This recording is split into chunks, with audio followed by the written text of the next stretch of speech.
A9 ನ್ಯೂಸ್ಗೆ ಸ್ವಾಗತ. ನಾನು ರೇಣುಕಾ ಅನೂರೆ. ಅಖಂಡ ಕರ್ನಾಟಕ ರಕ್ಷಣಾ ಸೇವಾದಳ ರಾಜ್ಯ ಘಟಕದ 6ನೇ ವರ್ಷದ ವಾರ್ಷಿಕೋತ್ಸವ ಹಾಗೂ ಮುಂಬರುವ 2024ರ ಕನ್ನಡ ರಾಜ್ಯೋತ್ಸವ ಆಚರಣೆಯ ಪೂರ್ವಭಾವಿ ಸಭೆ ಮತ್ತು ನೂತನ ಪದಾಧಿಕಾರಿಗಳ ನೇಮಕಾತಿ ಕಾರ್ಯಕ್ರಮ ಮೈಸೂರಿನ ಹೊಟಗಾಳಿ ಕಚೇರಿ ಆವರಣದಲ್ಲಿ ನಡೆಯಿತು.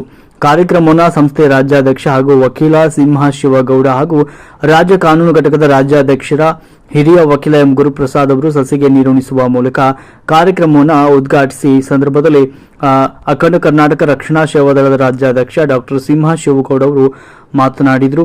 ಇನ್ನು ಅಖಂಡ ಕರ್ನಾಟಕ ರಕ್ಷಣಾ ಸೇವಾದಳದ ರಾಜ್ಯಾಧ್ಯಕ್ಷರಾಗಿರುವ ಹಿರಿಯ ವಕೀಲ ಎಂ ಗುರುಪ್ರಸಾದ್ ಅವರು ಕೂಡ ಸಂದರ್ಭದಲ್ಲಿ ಮಾತನಾಡಿದರು. ಒಂದು ಕಾರ್ಯಕ್ರಮದಲ್ಲಿ ವೆಂಕಟೇಶ್ ರಾಜ್ಯ ಕಾರ್ಯದರ್ಶಿ ಅಖಂಡ ಕರ್ನಾಟಕ ರಕ್ಷಣಾ ಸೇವಾದಳ ಅವರು ಸ್ವಾಗತಿಸಿ ಸಂಘಟನೆಯ ಅಂತರ್ಜಾಲ ಸಭೆಯ ಆಯೋಜನೆ ಕುರಿತು ಮಾತನಾಡಿದರು. ಕಾರ್ಯಕ್ರಮದಲ್ಲಿ ರಾಜ್ಯ ಖಜಾಂಚಿ ಲಲಿತಾ ಗೌಡ, ಕಾರವಾರ ಜಿಲ್ಲೆ ಪದಾಧಿಕಾರಿಗಳಾದ ಚಂದ್ರಕಾಂತ್, ನಾಗವೇಣಿ ನಾಯಕ್, ಬೇಬಿ ಸಂತೋಷ್ ನಾಯಕ್, ಲಕ್ಷ್ಮಣ್ ಹಾಜರಿದ್ದರು. ಚಾಮರಾಜನಗರ ಜಿಲ್ಲೆಯ ಪದಾಧಿಕಾರಿಗಳಾದ ಸೋಮಣ್ಣ, ಮಹೇಶ್, ಮಂಡ್ಯ ಗುತ್ತಲು ನವೀನ್, ಸುಬ್ರಹ್ಮಣ್ಯ, ದಡದಪುರ ಶಿವಣ್ಣ, ಬೇಬಿ ಸಂಪತ್, HP ಪ್ರವೀಣ್ ಸೇರಿದಂತೆ ಹಲವಾರು ಪದಾಧಿಕಾರಿಗಳು ಹಾಜರಿದ್ದರು. ಬಳ್ಳಾರಿ ಪದಾಧಿಕಾರಿಗಳಾದ ರಾಜ್ಯ ಪ್ರಧಾನ ಕಾರ್ಯದರ್ಶಿ ಅನೂಪ್ ಕುಮಾರ್, ರಾಜ್ಯ ಕಾರ್ಯದರ್ಶಿ ಮಧು, ರವಿಕುಮಾರ್, ನವೀನ್ ಕುಮಾರ್ ಸೇರಿದಂತೆ ಅನೇಕ ಪದಾಧಿಕಾರಿಗಳು ಹಾಜರಿದ್ದು ನೂತನ ಪದಾಧಿಕಾರಿಗಳಿಗೆ ಆದೇಶ ಪತ್ರ ವಿತರಣೆ ಮಾಡಿ ಮುಂದಿನ ಕಾರ್ಯಕ್ರಮದ ಬಗ್ಗೆ ಚರ್ಚಿಸಿ ಕಾರ್ಯಕ್ರಮವನ್ನು ಯಶಸ್ವಿಗೊಳಿಸಲಾಯಿತು. ಸಮಾಜ ಸೇವೆಯನ್ನ ಮಾಡಬೇಕು. ಆ ನಿಟ್ಟಿನಲ್ಲಿ ನಮ್ಮ ಅಖಂಡ ಕರ್ನಾಟಕ ರಕ್ಷಣಾ ಸೇವಾದಳ ಇಡೀ ರಾಜ್ಯದ ಉದ್ದಗಲಕ್ಕೂ ನಾವೆಲ್ಲ ಪೂರ್ವದಿಂದಲೂ ಸಹ HS ದೊರೆಸ್ವಾಮಿ ಅವರಾಗ್ಬೋದು, G ನಾರಾಯಣ ಅವರಾಗ್ಬೋದು, ಈ ರಾಜ್ಯದ ಪ್ರಪ್ರಥಮ ಬೆಂಗಳೂರಿನ ಮೇಯರ್ ಅವರು G ನಾರಾಯಣ ಅವರಾಗ್ಬೋದು, ವೆಂಕೋಬ್ರವ್ ಆಗ್ಬೋದು, BT ಲಲಿತಾಕ್ ಅವರಾಗಿರ್ಬೋದು, HS ದೊರೆಸ್ವಾಮಿ ಅವರು, AT ಬಾಬುರವರು, ಹೀಗೆ ಅನೇಕ ಹೋರಾಟಗಾರರ ಜೊತೆ ಹಲವಾರು ಕಳೆದ 30 ವರ್ಷಗಳಿಂದ ನಿರಂತರವಾಗಿ ಕನ್ನಡ ನಾಡು ನುಡಿ ಬಗ್ಗೆ ಹೋರಾಟವನ್ನು ಮಾಡ್ತಾ ಇನ್ನಿತರ ಸಾಮಾಜಿಕ ಸಮಸ್ಯೆಗಳಾಗಿ ಪರಿಹಾರವನ್ನು ಕೊಡ್ತಾ ಬಂದಿರತಕ್ಕಂಥ ನಮ್ಮ ಈ ಸಂಘಟನೆ ಮುಂದಿನ ದಿವಸಗಳಲ್ಲಿ ತಾವೆಲ್ಲ ನಿಮ್ಮ ಭಾಗಗಳಲ್ಲಿ ಇನ್ನಿತರ ಪದಾಧಿಕಾರಿಗಳಿಗೆ ನಮ್ಮ ಇಲ್ಲಿಗೆ ಒಬ್ಬೊಬ್ಬರನ್ನ ಸೇರಿಸುವಂಥ ಕಾರ್ಯಕ್ರಮಗಳಾಗಬೇಕಾಗ್ತದೆ. ಹೋಬಳಿ ಮಟ್ಟ, ತಾಲೂಕು ಮಟ್ಟ, ಗ್ರಾಮ ಮಟ್ಟದಲ್ಲಿ 10 ಜನ ಆಗಲಿ, 20 ಆಗಲಿ, 50 ಆಗಲಿ, 100 ಆಗಲಿ, 1000 ಆಗಲಿ, ಪ್ರತಿಯೊಂದು ನಮ್ಮ ಭಾಗಗಳಲ್ಲಿ ಜನರನ್ನ ಇದು ನೋಂದಣಿ ಮಾಡ್ತಕ್ಕಂಥದ್ದು, ತಿಂಗಳಲ್ಲಿ ಒಂದು ಸಲ ಒಂದು ಸಭೆಯನ್ನು ಮಾಡ್ತಕ್ಕಂಥದ್ದಾಗ್ಬೋದು, ವರ್ಷದಲ್ಲಿ ಒಂದು ವಾರ್ಷಿಕ ಸಭೆ ಮಾಡ್ತಕ್ಕಂಥದ್ದಾಗ್ಬೋದು, ಈ ರೀತಿಯ ಕಾರ್ಯಕ್ರಮಗಳನ್ನು ಸನ್ಮಾನ್ಯ ಅಧ್ಯಕ್ಷೆ ನಾವು ಮಾಡ್ತಾ ಹೋದಂಥ ಸಂದರ್ಭದಲ್ಲಿ ನಮ್ಮ ಸಂಘಟನೆ ಇನ್ನು ಕೆಲವೇ ವರ್ಷಗಳಲ್ಲಿ ದೊಡ್ಡ ಬೃಹದ್ದಾಗಿ ಬೆಳೆಯಕ್ಕೆ ಸಾಧ್ಯವಾಗ್ತದೆ.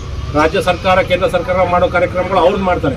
ಅಟ್ ದಿ ಸೇಮ್ ಟೈಮ್ ಅದ್ರ ಜೊತೆಗೆ ನಮ್ಮ ಕಾರ್ಯಕ್ರಮಗಳನ್ನು ನಾವು ಈ ಭೂಮಿ ಮೇಲೆ ಹುಟ್ಟಿದ್ದೀವಲ್ಲ, ನಮ್ಮ ದೇಶದಲ್ಲಿ ಗಾಳಿ ನೀರು ಬೆಳಕನ್ನು ಉಪಯೋಗಿಸ್ತಾ ಇದ್ದೀವಿ, ಅದಕ್ಕೇನಾದ್ರು ನಾವು ಋಣ ತೀರಿಸಬೇಕಾದ್ರೆ ನಾವು ಸೇವೆಯನ್ನು ಮಾಡಬೇಕಾಗ್ತದೆ. ಆ ನಿಟ್ಟಿನಲ್ಲಿ ಸೇವೆ ಮಾಡುವಂಥ ಕೆಲಸವನ್ನು ಮಾಡೋಣ. ತಾವೆಲ್ಲ ಭಾಳ ಉತ್ಸುಕರಾಗಿ, ಆಸಕ್ತಿಯಾಗಿ, ಭಾಳ ಭಗವಂತ ನಿಮಗೆ ಒಳ್ಳೆ ಉತ್ತಮವಾದ ಆರೋಗ್ಯ ಕೊಟ್ಟಿದ್ದಾನೆ. ತಾವೆಲ್ಲ ನಾವು ಇರುವಂಥ ಕಾಲದಲ್ಲಿ ಒಳ್ಳೆಯ ಸದೃಢ ಸಮಾಜವನ್ನು ಕಟ್ಟುವಂಥ, ಭವ್ಯ ಭಾರತವನ್ನು, ಬಸವ ಭಾರತವನ್ನು ಕಟ್ಟುವಂಥ ಕೆಲಸವನ್ನು ನಾವು ಮಾಡಬೇಕಾಗ್ತದೆ. ಮಾಡುವಂಥ ನಿಟ್ಟಿನಲ್ಲಿ ನಾವು ಕಾರ್ಯೋನ್ಮುಖರಾದಂಥ ಸಂದರ್ಭದಲ್ಲಿ ಮುಂದಿನ ದಿವಸಗಳಲ್ಲಿ ತಮಗೂ ನಮ್ಮ ರಾಜ್ಯ ಮಟ್ಟದ ಒಳ್ಳೊಳ್ಳೆ ಹುದ್ದೆಗಳು ಸಿಗುತ್ತೆ. ಆ ನಿಟ್ಟಿನಲ್ಲಿ ನಾವೆಲ್ಲ ಕಾರ್ಯಕ್ರಮಗಳನ್ನು ಮಾಡೋಣ ಅಂತಕ್ಕಂಥ ಮಾತನ್ನು ಹೇಳ್ತಾ, ಅದ್ರ ಜೊತೆಗೆ ನಮ್ಮ ಮಂಡ್ಯ ಜಿಲ್ಲೆಯಲ್ಲಿ ಈ ಸಲ 87ನೇ ಕನ್ನಡ ಸಾಹಿತ್ಯ ಪರಿಷತ್ ಸಮ್ಮೇಳನ, ಅಖಿಲ ಭಾರತ ಸಮ್ಮೇಳನ ನಡೀತಾ ಇದೆ. ಹಂಗಾಗಿ ಡಿಸೆಂಬರ್ 20, 21, 22ನೇ ತಾರೀಕು ಸಮ್ಮೇಳನ ನಡೀತಾ ಇದೆ. ನಾವೆಲ್ಲ ನಮ್ಮ ಅಖಂಡ ಕರ್ನಾಟಕ ರಕ್ಷಣಾ ಸೇವಾದಳದ ಎಲ್ಲ ಪದಾಧಿಕಾರಿಗಳು ಡಿಸೆಂಬರ್ 3 ದಿವಸಗಳ ಕಾಲ ನೀವು ಮಂಡ್ಯ ನಗರದಲ್ಲಿ ಇರ್ತಕ್ಕಂಥ ಎಲ್ಲ ಕಾರ್ಯಕ್ರಮಕ್ಕೆ ತಾವೆಲ್ಲ ಭಾಗವಹಿಸಿ ನಿಮಗೆ ಅಲ್ಲಿ ಏನೋ ಎಲ್ಲ ರೀತಿಯ ಗೌರವವನ್ನು, ಹಾಗೆ ಒಂದು ಪ್ರಸಾದ ವ್ಯವಸ್ಥೆಯನ್ನು ಮತ್ತು ಕಾರ್ಯಕ್ರಮದಲ್ಲಿ ಭಾಗವಹಿಸೋಕ್ಕೆ ಏನು ವ್ಯವಸ್ಥೆ ಬೇಕು ಅದನ್ನೆಲ್ಲ ನಾವು ನಮ್ಮ ಎಲ್ಲ ಸಂಘಟನೆಕಾರರು, ಸಂಬಂಧಪಟ್ಟಂಥ ಸಚಿವರುಗಳು, ಶಾಸಕರು, ಅಧಿಕಾರಿಗಳು ಎಲ್ಲರೂ ಸೇರಿ ಮಾಡ್ತಾ ಇರ್ತಕ್ಕಂಥ ಕಾರ್ಯಕ್ರಮ ನಿಮ್ಮ ಕಾರ್ಯಕ್ರಮ. ಅದು ನೀವೆಲ್ಲ ಬಂದರೆ ಇನ್ನೂ ಚೆನ್ನಾಗಿರ್ತಕ್ಕಂಥ ಮಾಡ್ತಾ ಹೇಳ್ತಾ ಬಂದಿರತಕ್ಕಂಥ ರಾಜ್ಯ ಮಟ್ಟದ ಎಲ್ಲ ಪದಾಧಿಕಾರಿಗಳಿಗೆ ಮತ್ತೊಮ್ಮೆ ನನ್ನ ನಮಸ್ಕಾರಗಳನ್ನು ತಿಳಿಸ್ತಾ ಮುಂದಿನ ವಿಷಯಗಳನ್ನು ಈ ಸಭೆಯ ನಂತರ ಹಂತವಾಗಿ ಎಲ್ಲ ಚರ್ಚೆ ಮಾಡೋಣ ಅಂತಕ್ಕಂಥ ಮಾತನ್ನು ಮತ್ತೊಮ್ಮೆ ಹೇಳ್ತಾ, ನಾವೆಲ್ಲ ಕನ್ನಡ ರಾಜ್ಯೋತ್ಸವ ನಿತ್ಯೋತ್ಸವ ಆಗಬೇಕು. ಆ ನಿಟ್ಟಿನಲ್ಲಿ ನಾವೆಲ್ಲ ಕಾರ್ಯೋನ್ಮುಖರಾಗಿ ಅದು ಜನ ಎಷ್ಟೇ ಬರಲಿ ನಾವು ಅಚ್ಚುಕಟ್ಟಾಗಿ ಕಾರ್ಯಕ್ರಮ ಮಾಡೋದ್ರ ಮುಖಾಂತರ ಇವತ್ತು ನೋಡಿ ಯುವಕರಲ್ಲಿ ಬಹಳ ದುಶ್ಚಟಕ್ಕೆ ಬಲಿ ಆಗ್ತಾ ಇದ್ದಾರೆ. ಯುವಕರಲ್ಲಿ ನಾವು ಜಾಗೃತಿಯನ್ನು ಮೂಡಿಸಬೇಕಾಗ್ತದೆ. ಮದ್ಯಪಾನಿಗಳಾಗ್ತಾ ಇದ್ದಾರೆ, ಧೂಮಪಾನಿಗಳಾಗ್ತಾ ಇದ್ದಾರೆ. ಭಾಳ ಸಣ್ಣ ವಯಸ್ಸಲ್ಲೇ ಇವತ್ತು ಸಿನಿಮಾ ಇವುಗಳನ್ನು ನೋಡಿ ಲವ್ ಮಾಡ್ತಕ್ಕಂಥದ್ದು. ಇವತ್ತು ಪೋಕ್ಸೋ ಕಾಯ್ದೆ 16-18 ವರ್ಷಗಳಿರ್ತಕ್ಕಂಥ ಮಕ್ಕಳು ಮಕ್ಕಳು ಹಾಕೊಂಡು ಬರ್ತಾ ಇದ್ದಾರೆ. ಅವರ ಆರ್ಥಿಕತೆ ಬಡವರಾಗಿರೋದ್ರಿಂದ ಅವರ ಆರ್ಥಿಕತೆಯನ್ನು ಮತ್ತೊಬ್ಬರು ಮಿಸ್ಯೂಸ್ ಮಾಡಿಕೊಂಡು ಭಾಳ ಪುಸಲಾಯಿಸಿ ಅವ್ರನ್ನ ಲವ್ ಮಾಡ್ತಕ್ಕಂಥದ್ದು, ಅವ್ರನ್ನ ಲೈಂಗಿಕವಾಗಿ ಮತ್ತೊಂದು ಉಪಯೋಗಿಸ್ಕೊಂಡು ಅವ್ರನ್ನೇ ಗರ್ಭಿಣಿ ಮಾಡ್ತಕ್ಕಂಥದ್ದು, ಅವರ ಭವಿಷ್ಯ ಹಾಳು ಮಾಡ್ತಕ್ಕಂಥದ್ದು, ಸಮಾಜದ ವ್ಯವಸ್ಥೆನ ಹಾಳು ಮಾಡುವಂಥ ಎಲ್ಲ ಕೆಟ್ಟ ಶಕ್ತಿಗಳು ನಡೀತಾ ಇದೆ. ಹಾಗಾಗಿ ಇಂಥ ವ್ಯವಸ್ಥೆಗಳ ಬಗ್ಗೆ ಮಕ್ಕಳಲ್ಲಿ ಅವ್ರ 18 ವಯಸ್ಸು ತುಂಬುವರೆಗೂ ಸಹ ಅವ್ರ ಮಕ್ಕಳು ಅಂತಕ್ಕಂಥದ್ದು, ಆ ಮಕ್ಕಳಿನಲ್ಲಿ ಅವ್ರಿಗೆ ಉತ್ತಮವಾದ ಆಹಾರ ಸಿಗಬೇಕು, ವಿದ್ಯಾಭ್ಯಾಸ ಸಿಗಬೇಕು, ಅವ್ರಿಗೆ ಪೋಷಣೆ ಸಿಗಬೇಕು, ಅವರು ಉತ್ತಮವಾದ ವಿದ್ಯಾಭ್ಯಾಸವನ್ನು ಮಾಡಬೇಕು.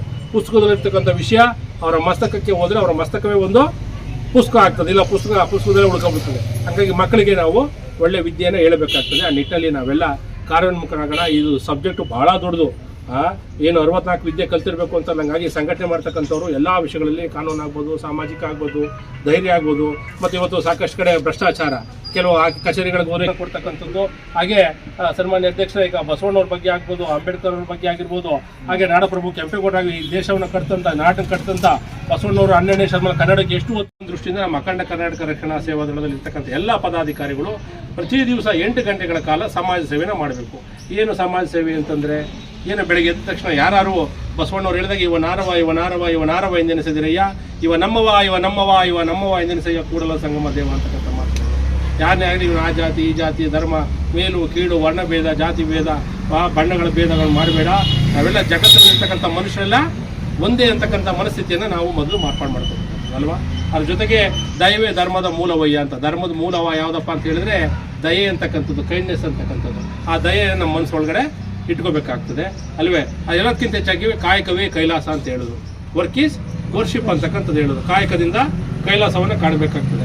ಈ ನಾವು ಕಾಯಕವನ್ನು ನಾವೆಲ್ಲ ಇಲ್ಲಿ ಬಂದಿರ್ತಕ್ಕಂಥ ಎಲ್ಲ ಪದಾಧಿಕಾರಿಗಳು ಒಂದಲ್ಲ ಒಂದು ವೃತ್ತಿಯನ್ನು ನಾವು ಕಾಯಕವನ್ನು ಮಾಡ್ತಾ ಇದ್ದೀವಿ ಅಲ್ವಾ. ಅದ್ರ ಜೊತೆಗೆ ಬಸವಣ್ಣವ್ರು ಇನ್ನೊಂದು ಕಡೆ ಹೇಳ್ತಾರೆ, ಕಾಗಿ ಒಂದಗಳ ಕಣ್ಣರಿ ಕರೆಯದೆ ಅಂತ. ಹಂಗಾಗಿ ಅಕ್ಷರ ಆಗ್ಬೋದು, ಜ್ಞಾನ ದಾಸೋಹ ಆಗ್ಬೋದು, ಉದರ ದಾಸೋಹ ಆಗ್ಬೋದು, ಎಲ್ಲಕ್ಕಿಂತ ಹೆಚ್ಚಾಗಿ ಮನುಷ್ಯನಿಗೆ ಕಾನೂನು ತೊಡಕಾಗ್ಬೋದು, ಸಮಸ್ಯೆ ಆಗ್ಬೋದು, ಈ ಥರದ್ದು ಕಂಡು ಬರ್ತಾ ಇದೆ ಅಲ್ವಾ. ಇಂಥ ಕಾನೂನು ಸಮಸ್ಯೆಯನ್ನು ಏನು ಎಷ್ಟೇ ಹೊತ್ತಲ್ಲಿ ಫೋನ್ಗಳು ಬರೋದ್ರ ಮುಖಾಂತರ ಬರೀ ಫೋನಿನಲ್ಲಿ ಸರಳವಾಗಿ ಬಗೆಹರಿಸ್ತಕ್ಕಂಥದ್ದು, ಅಥವಾ ಸ್ಥಳೀಯ ನಮ್ಮ ಜಿಲ್ಲಾ ಕಾನೂನು ಸೇವೆಗಳ ಪ್ರಾಧಿಕಾರದ ಏನು ಪ್ರತಿಯೊಂದು ನ್ಯಾಯಾಲಯದಲ್ಲಿ ಮಹಿಳೆಯರಿಗೆ ಉಚಿತವಾದ ಕಾನೂನು ಇದೆ. ಹಿಂದೆ ಭಾಳ ತಪ್ಪು ತಿಳುವಳಿಕೆ ಇದೆ, ಬರೀ SC STಗಳು ಮಾತ್ರ ಕಾನೂನಲ್ಲಿ ಫ್ರೀ, ಬೇರೆಯವರಿಗೆ ಲಿಂಗಾಯತರಿಗಿಲ್ಲ, ಕುರುಬರಿಗಿಲ್ಲ, ಕುಂಬಾರರಿಗಿಲ್ಲ, ಉಪ್ಪಾರರಿಗಿಲ್ಲ, ಮತ್ತೊಂದು ತಪ್ಪು ಎಲ್ಲ ಸುಮಾರು 3 ಕೋಟಿ ಮಹಿಳೆಯರಿದ್ದಾರೆ.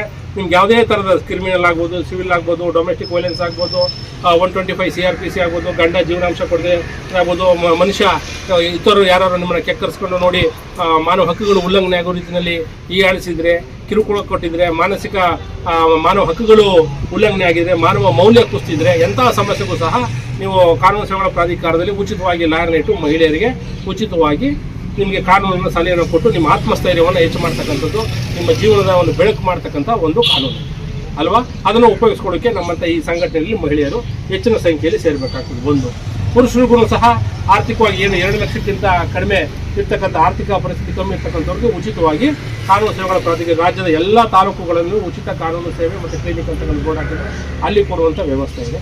ಇಲ್ಲ ಅಂದರೆ ನಮ್ಮ ಕಾನೂನು ಘಟಕಕ್ಕೆ ಹೇಳಿದ್ರೆ ನಾವು ಕಾನೂನು ಘಟಕದ ಮುಖಾಂತರ ನಾವು ಈ ಥರ ನಮ್ಮ ಸ್ಥಳೀಯವಾಗಿರ್ತಕ್ಕಂಥ ಜಿಲ್ಲಾ ಅಥವಾ ತಾಲೂಕು ಪದಾಧಿಕಾರಿಗಳಿಗೆ ನಾವು ದೂರವಾಣಿ ಮುಖಾಂತರ ದೂರಗಳಿಗೆ ಕಾರವಾರ 500 ಕಿಲೋಮೀಟರ್ ಮೇಡಮ್ ಬಂದಿದ್ದಾರೆ ನೋಡಿ, ಕನ್ನಡ ಉಳಿಸ್ಬೇಕು ಅಂತೇಳಿ ಹೊಡಿಬೇಕು ಚಪ್ಪಳೆ ತಾವೆಲ್ಲ ಅವ್ರಿಗೆ ನಮ್ಮ ಚಂದ್ರಕಾಂತ್ ಅವ್ರಿಗೆ ರಾತ್ರಿ 1 ಗಂಟೆಯಲ್ಲಿ ಹೊರಟಿದ್ದಾರೆ. ಮೈಸೂರು ಬರೋದು ಬೆಳಗಿನ ಜಾವ 7 ಗಂಟೆ 8 ಗಂಟೆ ಈಗ ಬಂದಿದ್ದಾರೆ. ಇಡೀ ರಾತ್ರಿ ಎಲ್ಲ ಕನ್ನಡಕ್ಕೋಸ್ಕರ ಹೋರಾಟ ಮಾಡಿದ್ದಾರೆ ಮಹಿಳೆಯರು. ಏನಿತ್ತು ಅವ್ರಿಗೆ, ನಾವು ಹಣ ಕೊಡ್ತೀವಿ ಅವ್ರಿಗೆ 4,000 ರೂಪಾಯಿ 16,000 ರೂಪಾಯಿ ಖರ್ಚು ಮಾಡ್ಕೊಂಡು ಬಂದಿದ್ದಾರೆ. ಈ ಮನಸ್ಥಿತಿ ಬರಬೇಕು ಪ್ರತಿಯೊಬ್ಬರಲ್ಲಿ. ಮಹಾತ್ಮ ಗಾಂಧೀಜಿಯವರು ಹೋರಾಟ ಮಾಡೋ ಸಂದರ್ಭದಲ್ಲಿ ಇದ್ದದ್ದು ಒಬ್ಬರೇ ಅಲ್ವಾ. ಬಳ್ಳಾರಿಯಿಂದ ಬಂದಿದ್ದಾರೆ. ಬಳ್ಳಾರಿ ಎಷ್ಟು ಕಿಲೋಮೀಟ್ರು? 450 ಕಿಲೋಮೀಟ್ರು ಎಷ್ಟು ಬಂದಿದೆ, ಇಡೀ ರಾಜ್ಯದ ಉದ್ದಗಲಕ್ಕೂ ಬಂದಿದ್ದಾರೆ. ಹಂಗಾಗಿ ನಾವು ಮನಸ್ಸಿದ್ದರೆ ಮಾರ್ಗ ಅನ್ನೋ ರೀತಿಯಲ್ಲಿ ಪ್ರತಿಯೊಬ್ಬ ಮನುಷ್ಯರು ಈ ಸಮಾಜಕ್ಕೆ ಏನಾದ್ರು ಒಂದು ತ್ಯಾಗ ಮಾಡಬೇಕಲ್ಲ. ತ್ಯಾಗ ಮಾಡೋದು ಬರೀ ಕಣ್ಣು ತ್ಯಾಗ ಮಾಡಿದೆ, ಕಿಡ್ನಿ ಕೊಟ್ಟೆ, ರಕ್ತ ಕೊಟ್ಟೆ ಅನ್ನೋದು ಒಂದೇ ಅಲ್ಲ, ಅದು ಒಂಥರ ತ್ಯಾಗ.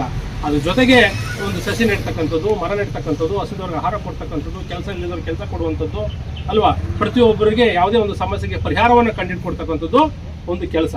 ಈ ಕೆಲಸವನ್ನು ನಮ್ಮ ಅಖಂಡ ಕರ್ನಾಟಕ ರಕ್ಷಣಾ ಸೇವಾ ದಳ ಇಡೀ ರಾಜ್ಯದ ಉದ್ದಗಲಕ್ಕೂ ಸಹ ಮಾಡುವಂತಹ ಕಾರ್ಯೋನ್ಮುಖರಾಗಿ ಕಳೆದ ಹಲವಾರು ವರ್ಷಗಳಿಂದ ಮಾಡ್ತಾ ಬರ್ತೀವಿ. ನಾವೆಲ್ಲ ಭಾಳ ಚಿಕ್ಕ ವಯಸ್ಸಿನಲ್ಲೂ ಸಮಾಜ ಸೇವೆಯಿಂದ ಜೀವನವೇ ಆನಂದ ಅನ್ನೋ ರೀತಿಯಲ್ಲಿ ನಾವು ಆನಂದ ಸಿಗಬೇಕಾದ್ರೆ ಯಾವುದೇ ಮಾಲಲ್ಲೋ ಕ್ಲಬ್ಬಲ್ಲೋ ಮತ್ತೊಂದು ಸಿಗೋದಿಲ್ಲ. ಕೆಲವರು ಹೇಳಿದ್ರೆ ಆನಂದ ಸಿಗಬೇಕು ಅಂದರೆ ಪಾರ್ಟಿ ಮಾಡಿದ್ರೆ ಮಾತ್ರ ಆನಂದ ಸಿಗ್ತದೆ ಅಂತ. ಇಲ್ಲ, ತಪ್ಪು ತಿಳುವಳಿಕೆ. ಸಮಾಜ ಸೇವೆ ಮಾಡಬೇಕು.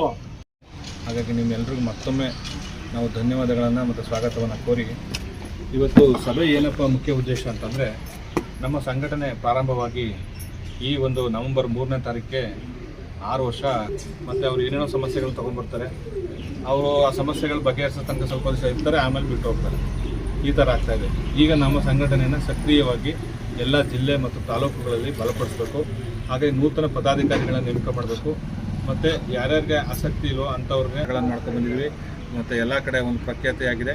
ಮತ್ತು ಎಷ್ಟೋ ಮಹಿಳೆಯರಿಗೆ ಮತ್ತು ರೈತರಿಗೆ, ಬಡವರಿಗೆ ಮತ್ತು ನ್ಯಾಯ ಕೊಡಿಸಿದ್ದೀವಿ. ಮತ್ತು ಅವ್ರಿಗೆ ಒಂದು ಪರಿಹಾರವನ್ನು ಕೊಡಿಸೋ ಒಂದು ಒಳ್ಳೆಯ. ಇವತ್ತು ಕರ್ನಾಟಕ ರಾಜ್ಯದಲ್ಲಿ ಅಖಂಡ ಕರ್ನಾಟಕ ರಕ್ಷಣಾ ಸೇವಾ ದಳದ ರಾಜ್ಯ ಮಟ್ಟದ ಒಂದು ಪದಾಧಿಕಾರಿಗಳ ಸಭೆ ಹಾಗೂ ಮುಂದೆ ಬರ್ತಕ್ಕಂತಹ ನವೆಂಬರ್ 1, 2024 ಕನ್ನಡ ರಾಜ್ಯೋತ್ಸವವನ್ನು ನಿತ್ಯೋತ್ಸವವಾಗಿ ಆಚರಣೆ ಮಾಡಬೇಕು.